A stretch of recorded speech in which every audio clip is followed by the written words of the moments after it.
Hello दोस्तों, good evening. Welcome back to my new blog. तो कैसे हो आप सब? आई होप आप सब बहुत अच्छे होंगे। तो आज हम निकल चुके हैं गंगा जी जाने के लिए। तो आप लोगों ने स्टार्टिंग में वीडियो देख ही लिया होगा और आधा से ज़्यादा लोग तो समझ गए होंगे कि हम लोग कहाँ जा रहे हैं। तो मैं आपको बता दूं कि हम जा रहे हैं सोरू जी, जो दिल्ली से लगभग 200 किलोमीटर दूर कासगंज है, यूपी में। और कासगंज से 9 मील दूर है सुकर नाम का क्षेत्र, जिसे सोरू जी के नाम से जाना जाता है। तो चलिए चलते हैं, करवाते हैं आपको सोरू जी पहुँचकर गंगा मैया के दर्शन। तो वीडियो में एंड तक बने रहिए और वीडियो पसंद आए तो लाइक शेयर कमेंट जरूर कीजिए। न्यू है तो चैनल को सब्सक्राइब कीजिए, बेल आइकन जरूर दबाइए। तो बने रहिए, चलिए चलते हैं। और दोस्तों, चलते चलते एक बात और बताती हूँ कि पुराने समय में सोरू जी को सरैया नाम से जाना जाता था और तुलसीदास जी का जन्म भी सोरू जी में ही हुआ था, जहाँ तुलसीदास जी ने अपने गुरु से रामायण की कथा सुनी थी। तो चलिए दोस्तों, चलते हैं और करवाते हैं आपको गंगा मैया के दर्शन। बने रहिए वीडियो में एंड तक।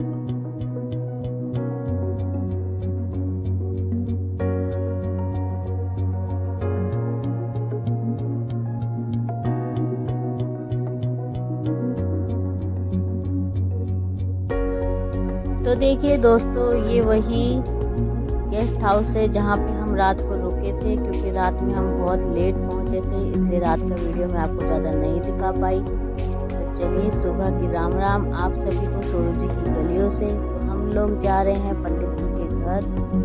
तो पंडित जी करवाएंगे वहाँ पे पिंडदान, घाट पे ले जाकर हम लोगों से। तो चलिए बने रहिए वीडियो में एंड तक और मैं आपको ज़रूर बताऊंगी कि हम लोग आज यहाँ पे क्यों आए हैं।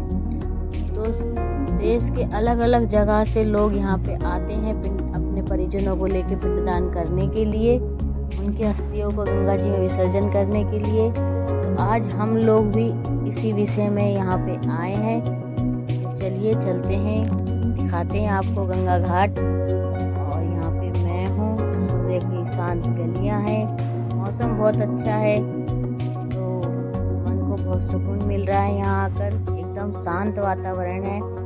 सुबह के 6 बज चुके हैं और मीठी मीठी धूप निकली है। सोरू जी की गलियों में हम लोग आ चुके हैं। तो चलिए मिलवाते हैं पंडित जी से भी।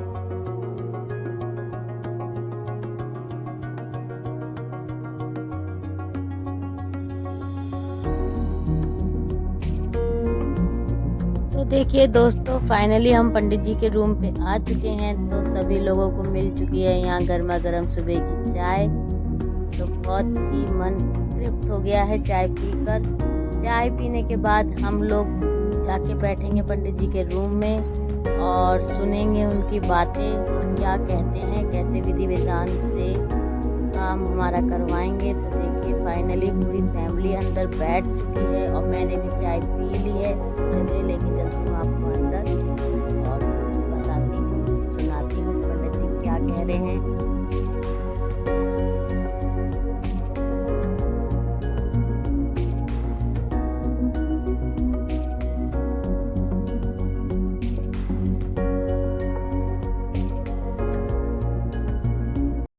का आपका आएगा दूध, दही, दीपक और फूल। 20 रुपए अस्थियों में तो पैसे पड़े हुए हैं, डालने की जरूरत ही नहीं है। फिर 20 रुपए इसमें भी डालने पड़ेंगे। आपको तो लेते अलग से, वो तो दूसरों में पैसे 10 रुपए फिर भी डालने पड़ेंगे। 10 रुपए में 250 रुपए तो आपके ही हो। 250 रुपए आपके ठेकेदार वो किस बात के लेगा, उसे भी आप समझ लो। एक तो टाट पट्टी देगा आपको बिछाने के लिए, एक लोटा थाली देगा पूजा करने के लिए। अब हम लोटा थाली सामान में लिख दें तो हमारे यहाँ भी ढेर लग जाएगी, जजमान के ही पैसे ज्यादा जाएंगे, कोई लाभ तो है नहीं उससे। तो और एक टाट पट्टी देगा बिछाने को, लोटा थाली देगा पूजा करने के लिए। तो जैसे टेंट हाउस से अपन कोई सौदा मंगा के 10-20 रुपए उसका किराया जाता है, उसी प्रकार से उनका जो भी किराया होगा वो उसी 250। उसके बाद एक नारियल देगा आपको। नारियल तो आप जानते हो मंदिरों में वही जाते हैं, वही वापस हो जाते हैं कि नारियल। फिर भी उन्होंने 10-20 रुपए जो उसका मूल्य निर्धारित कर रखा होगा वो उसी 250 रुपए में जाएगा जो उसने जमा कर दिया। उसके बाद जहाँ आपका पिंड प्रदान होगा वो गंगा मैया का मंदिर है। हाँ। वो नारियल और 50 रुपए गंगा मैया की भेंट के मंदिर में जमा होंगे। हाँ। वो भी 50 रुपए उसी 250 रुपए में से जाएगी जो उसमें अच्छा, जमा करेंगे। उसके बाद में ये तीर्थ स्थान है, यहाँ मांगने खाने वाले निरीह हमारे एक रजिस्टर्ड संस्था है गंगा सभा घाट पर। हाँ। आप जैसे और भी आदमी होंगे, जजमान के हाथ में पंडित लग रही हो, मैं ये कहूँगा ये लूंगा, जजमान का ये दूंगा, 4 आदमी सुने अच्छी बात नहीं। सही बात। घर की बात घर में रहे, लेने वाले हमें हूँ, देने वाले आप, दुनिया को जताने से कोई क्या फायदा? रक्षा नहीं कर दीजिए बहन जो। अच्छा, गर्भ प्राण में ऐसा भी लिखा है कि प्राणी के मरने के बाद सूक्ष्म शरीर के लिए कोई नहीं जला सकता, स्थूल शरीर आपने जला दिया हाथ में। आत्मा कभी मरती है क्या? नहीं, वो तो अजर हमारे। तो वाले के सर पर सवार रहता है सूक्ष्म शरीर से, आप नहीं देख रहे उसको, लेकिन वो दिख रहा है, वो देख रहा है, तो वो वहाँ हो रहा है। तो देखिए दोस्तों, ये होते हैं पंडित जो हमारे पूर्वजों का भी लेखा जोखा रखते हैं। तो जैसे किसी के घर में किसी की मृत्यु होती है तो उनका नाम पता सब इनके पास ही लिखा होता है, गोत्र से लेके सब कुछ। तो मतलब कि एक सबके परमानेंट होते हैं ये, जैसा कि आप लोगों को पता होगा, और जितना मुझे पता था मैं आपको बता रही हूँ। तो इन्होंने बता दिया है हमें कि हमें क्या करना है, कहाँ दान देना है, कितना इनको देना है, तो आप लोगों ने वीडियो में सुना ही होगा। तो चलिए चलते हैं अब घाट की तरफ। इनका काम था हमें बताना और अब हमारा काम है करना। तो चलिए चलते हैं, दिखाते हैं आपको आगे की विधि और पंडित जी कैसे कैसे वहाँ पे क्रिया करवाएंगे पिंडदान करने की। चलिए, ये है यहाँ का कुछ छोटा सा बाजार। 9 बज गए हैं और दोस्तों देखिए हम लोग आ चुके हैं सूर्य जी के घाट पर। तो यहाँ बहुत प्रसिद्ध एक मेला भी लगता है और यहाँ पे ज़्यादा से ज़्यादा बड़ी संख्या में लोग आते हैं स्नान करने के लिए। जैसे मावस हो, सोमवती मावस, रामनवमी, मोक्षात एकादशी व्रत, तो ऐसे बड़े बड़े जो व्रत आते हैं और त्योहार आते हैं उस पे लोग आते हैं यहाँ स्नान करने के लिए। तो बहुत ही मन को आनंद मिलता है। चलिए चलते हैं अब।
तो देखिए दोस्तों कितना सुंदर नज़ारा है। एक तरफ को है सूर्य जी घाट और दूसरी तरफ को है इतना सुंदर सुंदर सामान, सुंदर सुंदर दुकानें। तो मन तो कर रहा है यहाँ से बहुत कुछ लेने का, बट अभी हम जिस काम के लिए आए हैं वही काम करेंगे, उसके बाद लेंगे और सामान तो आपको भी दिखाएंगे। तो चलिए अभी चलते हैं। तो देखिए दोस्तों, कहते हैं कि इस कुंड के पानी में आस्था की बहुत सी कहानियाँ हैं, तो वो भी मैं आपको ज़रूर बताऊंगी। वीडियो को स्किप ना करें और ध्यान से सुने और एंड तक देखें और कमेंट्स में जय गंगा मैया ज़रूर लिखें। तो चलिए करवाते हैं आपको दर्शन। कहा जाता है कि सोरू शुक्र क्षेत्र के नाम से इसलिए जाना जाता है, यहाँ विष्णु भगवान ने द्वारा रूप में अवतार लिया था। सोरू जी एक ऐसा पवित्र स्थान है जहाँ इंसान का परमात्मा से सीधा मिलन होता है। यहाँ लोग अपनों के मोक्ष के लिए उनकी हड्डियां विसर्जन करने के लिए आते हैं। इस घाट की एक विशेषता और है कि इस घाट में हड्डियां 3 दिन में पानी में मिल जाती हैं और 72 घंटे में ही आत्मा का परमात्मा से मिलन हो जाता है। तो रिसर्च में बताया गया कि ये एकमात्र ऐसा स्थान है जहाँ पानी में हड्डियां 72 घंटे में घुल जाती हैं और कहीं भी ऐसा चमत्कार नहीं होता। इसलिए मृत्यु के बाद हड्डियों को विसर्जन करने के लिए गंगा जी में लाया जाता है।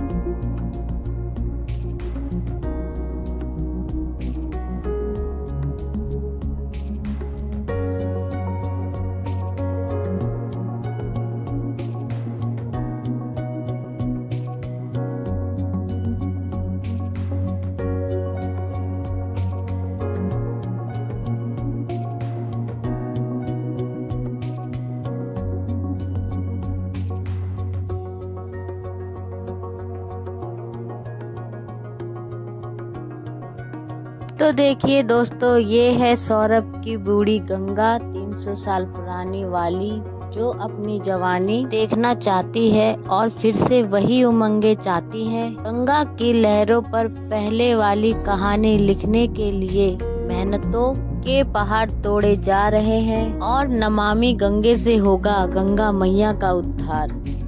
तो देखिए दोस्तों, यहाँ अस्थि विसर्जन का एक विशेष महत्व है। यहाँ महाकवि तुलसीदास जी का जन्म हुआ था, जहाँ मोक्ष, स्त्री और ऊर्जा, पृथ्वी का उद्धार भगवान ने वराह रूप में किया था। पहले सोरू जी को सोरू शुक्र क्षेत्र के नाम से जाना जाता था और सोरू शुक्र क्षेत्र के ही पास से गंगा बहती थी, पर अब गंगा घाट को दूर कर दिया गया है, इसलिए यहाँ पे पिंडदान किया जाता है और अस्थि विसर्जन गंगा जी में किए जाते हैं। तो वो भी हम आपको दिखाएंगे। तो देखिए दोस्तों, सभी लोग यहाँ पे आ चुके हैं और फाइनली बैठ भी गए हैं और पंडित जी भी आ गए हैं। तो यहीं पे होगा पिंडदान। तो हमारे बड़े जेठ जी और जेठानी जी करेंगे अपने ससुर जी का पिंडदान। तो मैं आपको बता दूं कि आज हम अपने बड़े ससुर जी को लेकर आए हैं सोरू जी में, जिनका नाम था स्वर्गवासी सोहन लाल निवेरिया, जिनका निधन 8 फरवरी सन 2024 को सुबह 11 बजे हो चुका था। तो चलिए, आज हम उनको पूरे विधि विधान से यहाँ गंगा जी में विसर्जन करने के लिए आए हैं और जो भी हमारे पूर्वज हैं उनके नाम का पिंडदान और जो अभी जिनको हम लेके आए हैं उनके नाम का पिंडदान हम यहाँ पे करेंगे। तो आप लोग वीडियो में एंड तक बने रहिए और वीडियो आपको कैसी लग रही है कमेंट्स करके ज़रूर बताइए। तो देखिए, सभी लोग यहाँ पे बैठे हैं और ये हैं मयंक के पापा। तो दोस्तों, गंगा जी के पास यहाँ पे एक नहर और बहती है जिसे भागीरथी के नाम से जाना जाता है। तो वो गंगा जी के बहुत लाखों करोड़ों साल के बाद यहाँ पे आई थी। तो सबसे पुरानी यही गंगा जी है और जो यहाँ के पुराने लोग हैं वो इस गंगा जी के बारे में बहुत कुछ जानते हैं। तो चलिए, अब हम ध्यान देते हैं अपनी विधि पर। तो देखिए, यहाँ सामने बैठे हैं पंडित जी और समझा रहे हैं कि कैसे आपको पिंडदान करना है। तो दिखाते हैं आपको पूरी विधि। तो देखिए दोस्तों, इन्हीं पंडित जी के पास हमारे दर पीढ़ीदरों के नाम होते हैं, इतिहास होता है पूरा। तो हम इनसे कभी भी अपने लोगों के बारे में पूछ सकते हैं और ये इसलिए यहाँ पे हमें मिल जाते हैं क्योंकि इनका काम ही यही होता है, पिंडदान करवाना। तो हम जैसे आए हैं ऐसे दिन में पता नहीं कितने घर के लोग आते होंगे यहाँ पर और ये कितनों का पिंडदान करवाते हैं। तो ये भी एक तरह से पुण्य ही कमा रहे हैं, तो ये बहुत अच्छी बात है।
तो देखिए दोस्तों, यहाँ पे हमने पिंडदान कर दिया है पूरी विधि विधान के साथ। और अब जिसको भी यहाँ पे डुबकी लगानी है, स्नान करना है, वो कर सकते हैं। पर हम लोग अभी यहाँ पे नहीं रुकेंगे, बस सिर्फ हाथ मुंह धोएंगे और जाएंगे हम भागीरथी नदी में।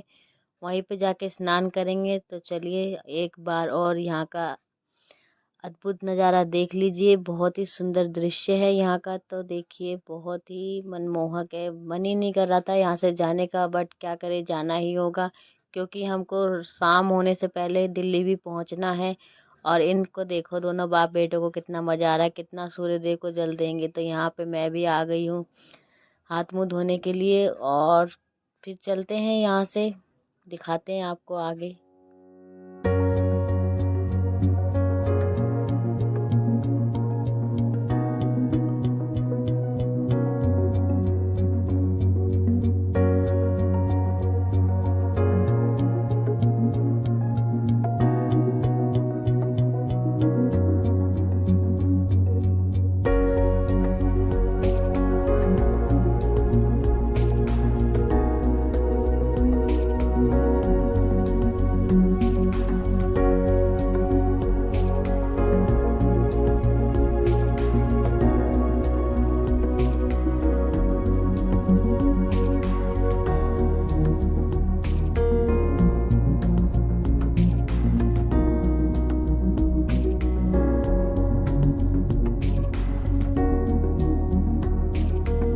देखिए दोस्तों, यहाँ पे मैंने भी मुंह हाथ धो लिए हैं और मैं भी दे रही हूँ अब सूर्य देव को जल। सूर्य देव को कर रही हूँ सुबह की नमस्कार। तो हे गंगा मैया, मुझसे जो भूल चूक हुई है उसे माफ़ कर देना और हमारे ससुर जी की आत्मा को शांति देना, वो एक अच्छा जीवन प्रदान करना, सबके घर में सुख शांति रखना। हे गंगा मैया, शत शत नमन। हर हर गंगे, हर हर गंगे।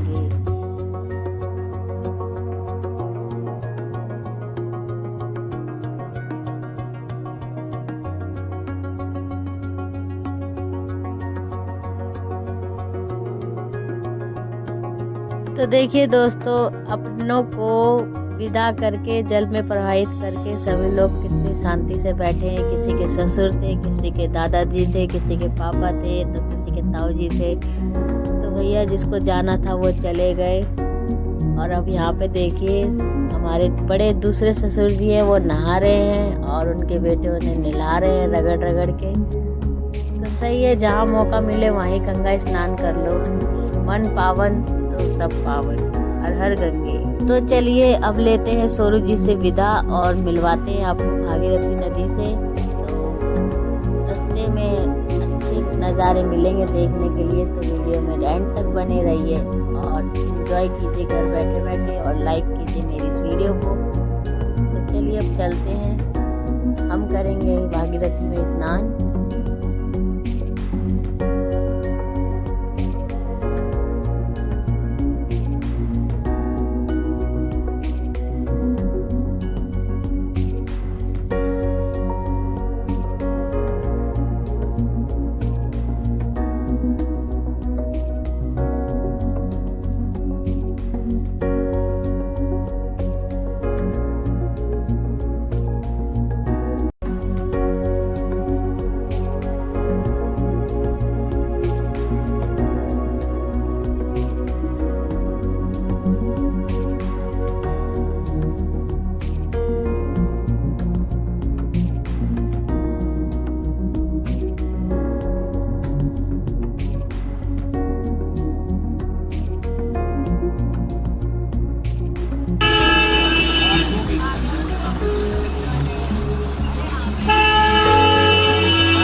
देखिए दोस्तों, फाइनली हम लोग आ चुके हैं बड़ी गंगा पे, यानी भागीरथी नदी पे।